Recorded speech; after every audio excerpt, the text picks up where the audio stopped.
The local food movement, sustainable agriculture, organic, Orgánicos, pues, for local food, organic growers, GMOs, the local farm, local food movement, con pesticidas. local, organic, sustainable farm, local, organic, sustainable farm. But that labor issue,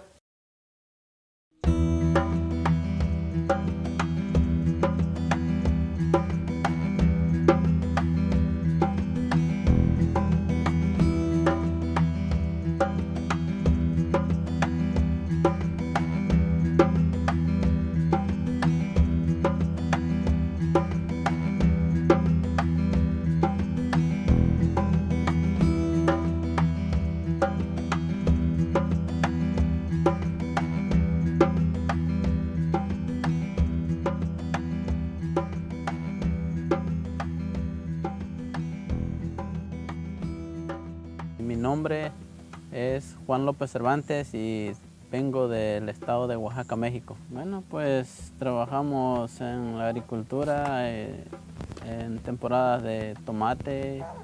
En ocasiones nos movemos a Florida a trabajar en la fresa.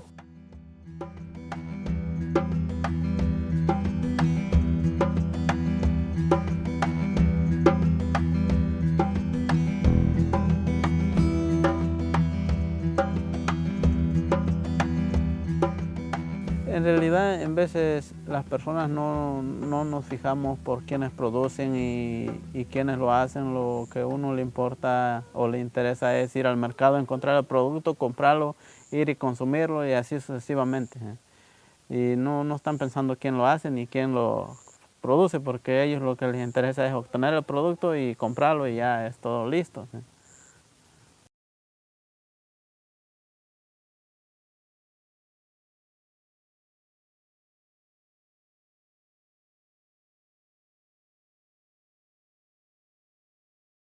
I think oftentimes it's kind of a taboo issue. when we bring it up, it causes a lot of tension. I think it's kind of like we know it's happening, but we don't want to see it per se. We've basically had to work around that topic. It's something that people don't want to talk about. I work as a family services coordinator for East Coast Migrant Head Start Project in the Colleton site in Colleton County, South Carolina. We're a division of Head Start. We serve the children aged 6 weeks to 5 years of migrant farm workers and seasonal workers as well. If you looked at a map of Mexico and income, I think the people that do this work and that we work with, at least, for the vast majority, are coming from the poorest parts of Mexico. They're coming from Oaxaca, from Guerrero, from Chiapas and Guatemala.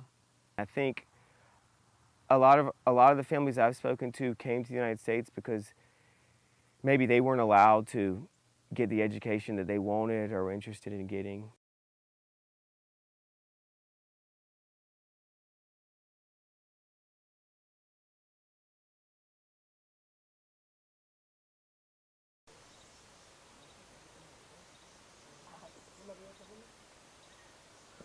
Mi nombre es Hilda López y soy de Chiapas. Mi trabajo es amarrar tomates, plantar, piscar. Eso es lo que hacemos. Cuando yo estaba pequeña, tenía 8 años y mi mamá se murió. Y entonces yo me quedé la más grande de 8 años y mi hermano menor tenía 6 años y el otro tenía 4 años. Entonces yo ya no pude estudiar. Presté mi servicio 2 años como instructor comunitario, lo que es nivel 6, y de 1 a 6, y luego sigo estudiando lo que es el bachillerato, y ya después, por razones de economía, de recursos para seguir, pues mejor tomé la opción de venirme acá. Y hoy el propósito, mi prioridad mayor es que mi hija sí se realice y que sea otro nivel de persona, o sea, que trabaje. O sea, todos los trabajos son dignos y están muy bien, pero hay más medios para salir adelante y triunfar en este país. Tengo que trabajar porque quiero un futuro mejor para mi hija, porque quiero que mi hija salga adelante también. Porque digo, si yo trabajo y si a mi hija no le voy a dar un buen futuro, tiene que estar como yo, ¿no? No quiero que mi hija esté como estemos nosotros. Sí. por eso vamos a luchar. I am the Director of Sustainable Agriculture for Low Country Local First in Charleston, South Carolina. It really is important for those people working in agriculture to be protected because you really I have seen and will probably continue to see people get taken advantage of and working incredibly long hours and very physically challenging labor.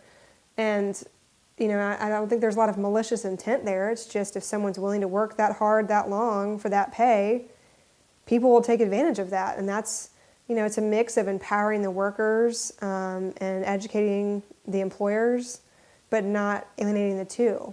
You know, I've talked to farm workers that I'm questioning them, like, this just, it really doesn't seem like you're getting paid enough. Like, it seems like, I don't know how much you're getting paid, but it doesn't, I can't imagine it's enough. And they are just so grateful for the job that don't say anything, you know, like, I love my job.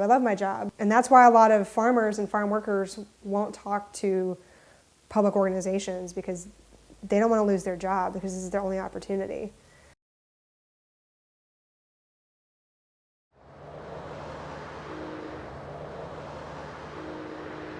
I'm the general manager at Grow Food Carolina. We are the first local food hub in South Carolina, and we work with farmers in a 120-mile radius of Charleston to more efficiently move their product to market. I think oftentimes it's kind of a taboo issue. I think that most of the small to mid-size growers probably don't know the details of the laws, and so they are nervous to talk about it one way or the other. I think personally, I think that the people making the laws are also a lot of times involved in the food industry. I think I was, you know, when I first went to work for Charleston County, maybe 4 years ago, and the first camp I went to, I went and read the laws, like on the side of the migrant housing, and it really kind of shocked me all the loopholes and how young someone can work. You know, I remember I was in Charleston County and there was a kid, he said, you know, I graduated 5th grade, so now I get to go out to the fields to work. You know, 12-year-olds, which is legal according to South Carolina law. It's just things like that. That shocked me the first time I read that, because how young you can be to work in the fields.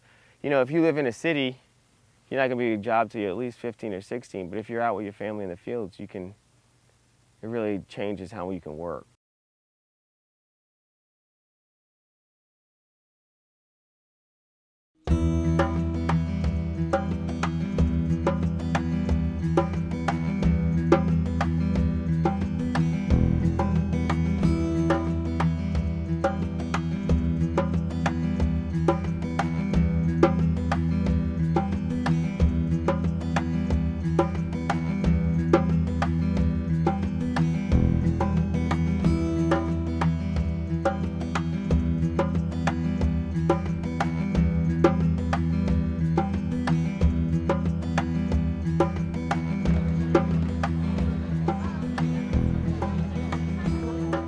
Less than 10% local in South Carolina. So less than 10% of what we grow is consumed here. And for a very agriculturally rich state, there's good opportunity to increase that number, which has multiplier effects in terms of more food dollars staying in South Carolina for our farmers, you know, less carbon footprint on the miles that the food is traveling, and really just creating this vibrant local food system whose economics can benefit everyone. Sabemos realmente que entre más cerca esté el lugar de producción, tiene más nutrición al llegar a la casa.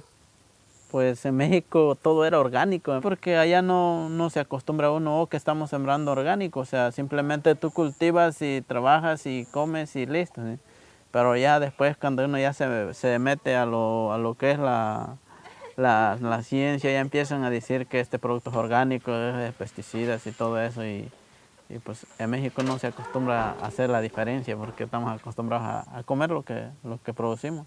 Cheap food is celebrated, right? So, you know, 10 pounds of onions for $1 or the dollar value meal, right? It's a perfect example. Well, who gets that dollar?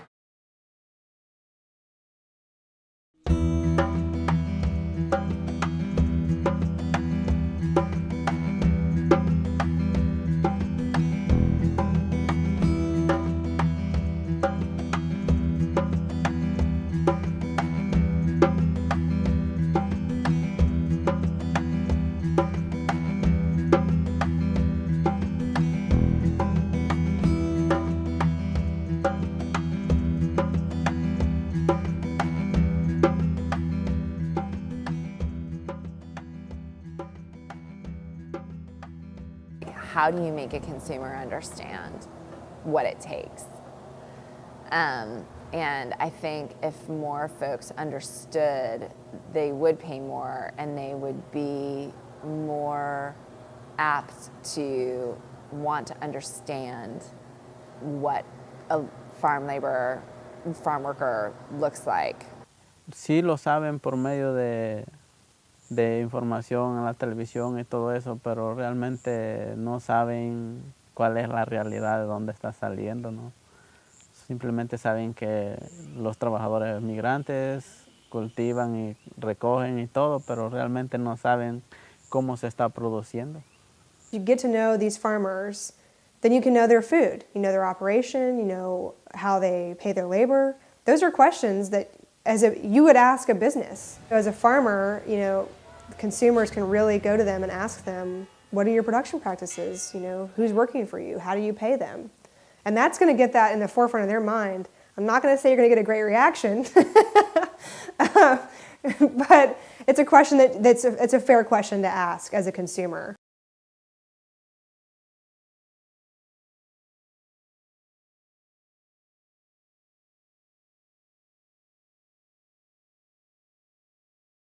I think that the people who come here to try to better their lives, they are really the best thing this country can have. And I think people respect the work that migrant farmers do to some extent.